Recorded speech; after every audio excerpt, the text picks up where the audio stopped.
Hi friends, this is AI Chess Coach from Empire Global Chess Academy. Today we are looking at the most famous game ever played by a child. New York, October 17, 1956. Donald Byrne, one of the strongest players in America, has the white pieces. Sitting across from him is a 13-year-old boy named Bobby Fischer.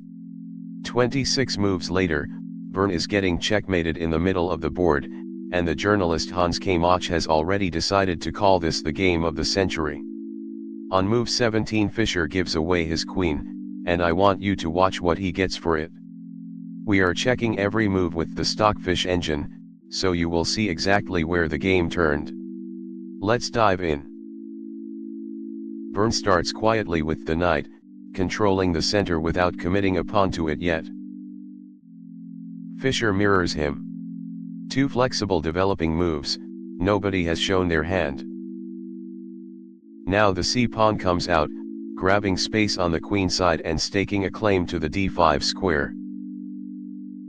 Fischer prepares to fianchetto, the bishop is heading to g7, where it will stare down the long diagonal all the way to white's corner. The knight develops naturally, adding another defender to d5 and e4. There's the bishop. Remember this piece. It looks harmless right now, but that diagonal decides the entire game. Byrne finally claims the full center with the d-pawn. This is the classical setup, two pawns abreast. Fischer castles.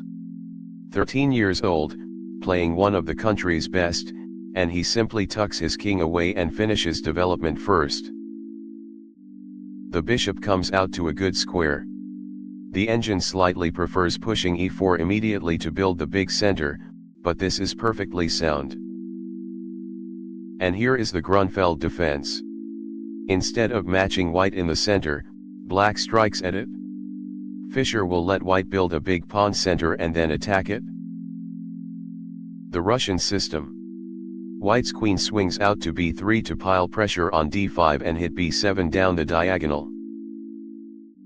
Fischer releases the tension and takes on c4, dragging the queen away. The engine mildly prefers the sharper c5 straight away.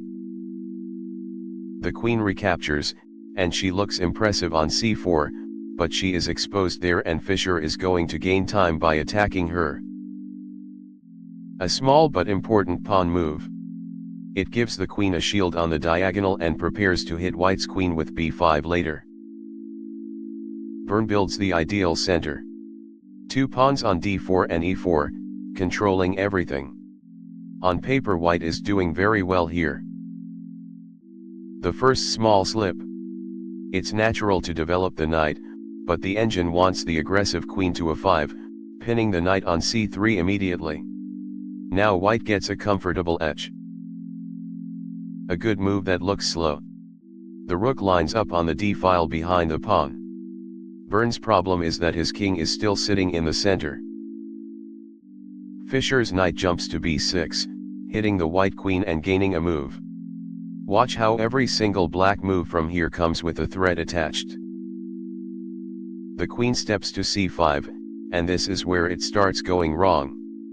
The engine simply wants her home on b3 where she's safe. On c5 she is a target sitting on an open board. The bishop comes out with a pin on the knight, and now the pressure on d4 is real. Every black piece is doing a job. White still hasn't castled. And this is the losing move. The engine's evaluation swings by 2.5 pawns. Byrne wanted to develop with a tempo, but bishop to e2 was essential, getting ready to castle. The king in the center is about to cost him everything. The move that made this game famous. A 13-year-old sees it, the knight goes to the edge of the board, offering itself, because the white queen and the bishop on g5 are both hanging on the same diagonal. Stockfish confirms it is the best move on the board. Byrne has to run. The queen goes to a3, defending the knight on c3, but she is now completely out of the game on the wrong side of the board. Fischer takes the knight, and this is the point of the whole idea. White's structure is about to be shattered. Byrne recaptures with the pawn. He has two, but look at those doubled pawns on c3 and c4, and the white king still has no castle. The e-pawn falls. Fischer's knight has already eaten one pawn, and it's attacking the bishop on g5 while sitting in the middle of white's position. Byrne grabs a pawn and attacks Fischer's queen. He must have thought he was doing fine here. He is about to find out otherwise. The queen steps to b6 and defends everything at once.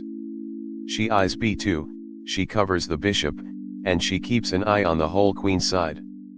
The engine slightly prefers queen to d5, but Fischer's move sets a trap. The bishop hurries to c4, blocking the diagonal and hitting f7. Byrne is defending accurately here, but his king is still stuck on e1. The knight takes another pawn on c3.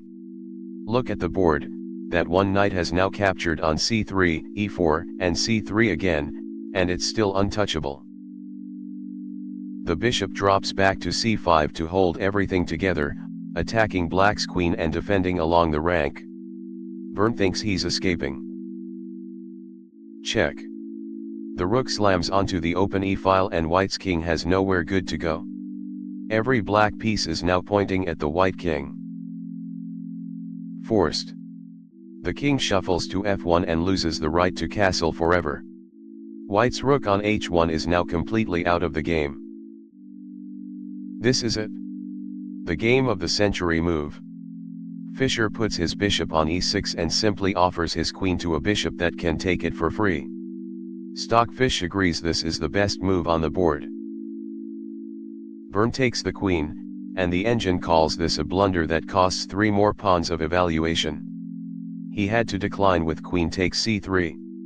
The problem is what happens next. Fischer gets an unstoppable series of checks. Check, and the point becomes clear. Fischer wins the bishop back with check, and because it's a check, white has no time to save anything else. The king goes back. Now watch the machine that Fischer has built. Knight, bishop, rook, all coordinated, and white's king is bouncing between 2 squares. Check again. This is what chess players call a windmill, a repeating pattern of checks where black picks up material on every cycle. Forced again. Byrne has no choice in any of this. He is just a spectator now. Check, and another pawn is gone. The knight is doing all of this by itself. The king goes back to g1. Notice white's queen on a3, and his rook on h1, 2 pieces completely out of play. Check once more. Fischer repeats to gain time on the clock before deciding where he really wants everything. And back again. Check, and now the knight settles on c3, hitting the rook on d1 and covering key squares. The windmill has done its work. The king returns to g1 for the last time in the sequence. Now Fischer collects the bishop. Count the material. For his queen he has taken a rook, 2 bishops, and a pawn, and white's pieces are scattered while every black piece is perfectly placed. Byrne's queen finally comes back into the game, attacking the loose knight on c3. The most human moment in the game. Fischer swings the rook to a4 to defend the knight and pin the queen. It's beautiful, but the engine says the cold knight to e2 check was even stronger. When you're winning this comfortably, safe is fine. Byrne grabs the pawn, but the engine prefers queen to d6. He is now hanging on by his fingernails. The rook on d1 falls. Fischer is now a rook, 2 bishops, and a pawn up on the queen, and every one of his pieces is active. A quiet move to give the king a breathing square. The engine mildly prefers a 3, but honestly nothing saves this. Another pawn goes. The rook takes on a 2 and the knight is still sitting there in white's position, untouchable. The king steps up to h2 to escape the back rank. and the f-pawn goes too. Fischer is simply harvesting at this point, and every capture comes with the pieces staying coordinated. Byrne offers a rook trade in desperation. Trading pieces is the right idea when you're down material, but there's no time for it here. Fischer just takes the rook. There is no need for anything clever, simplifying while a rook and 2 bishops up is the fastest way home. A check to slow things down. Byrne is playing for a trick now, hoping for perpetual check or a stalemate. The bishop drops back to f8 to block. Fischer just calmly blocks and keeps everything defended. The knight recaptures the rook. Material is now a rook and 2 bishops against a queen and a knight, but the real story is coordination. The bishop takes the beautiful long diagonal, aiming right at white's king from d5. Every Fischer piece is on its ideal square. The knight returns to f3, blocking the diagonal. The knight steps to e4, a dominating central square, controlling everything around white's king. Byrne's queen goes to b8 looking for checks. There aren't any. Fischer pushes a pawn to make Luft. The engine prefers h5 first, and this small imprecision costs a bit of the evaluation, but with this much material it makes no difference. A pawn push to open some air for the white king. Fischer blocks it. Now the white king has no escape route on the king side at all. The knight hops to e5. The engine prefers tucking the king to g1. Byrne's position has no good moves left, only different ways of losing. The king steps to g7, calmly sidestepping any back rank ideas. Fischer eliminates every last counter chance before he starts the finish. The king goes to g1, and white is now completely tied down. Check. The bishop cuts across the board and the mating net begins. From here Fischer plays a forced sequence.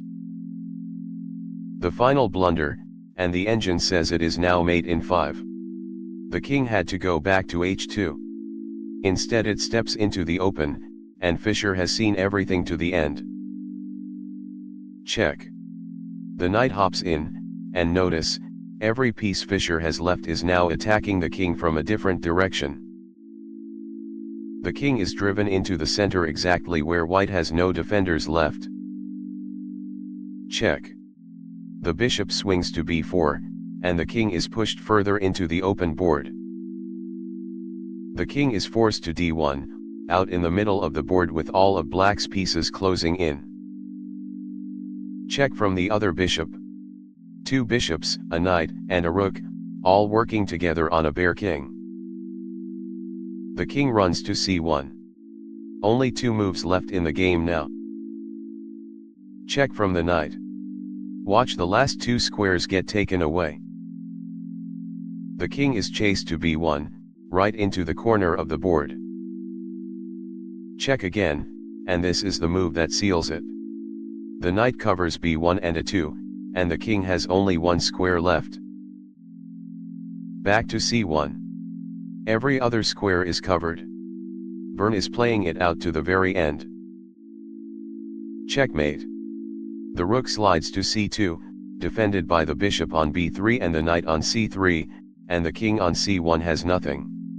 A 13-year-old boy has just checkmated one of America's best players in the middle of the board, with a rook, 2 bishops, and a knight, against a queen. Checkmate on move 41, with a rook, 2 bishops, and a knight, against a queen. Let's put this back together. The engine says Byrne was completely fine until move 11, bishop to g5, which dropped the evaluation by 2.5 pawns in a single move, because it walked into knight to a4. Then came Fischer's bishop to e6, offering the queen, and the engine's verdict is remarkable, taking that queen was itself a blunder. Byrne should have declined. And that is the real lesson of this game, and the reason a 13-year-old could see it before a master did. Material is only a number. Fischer traded his queen for a rook, 2 bishops, and a pawn, but what he really bought was every one of his pieces working together, while white's king sat in the center with no defenders. Coordination beats counting.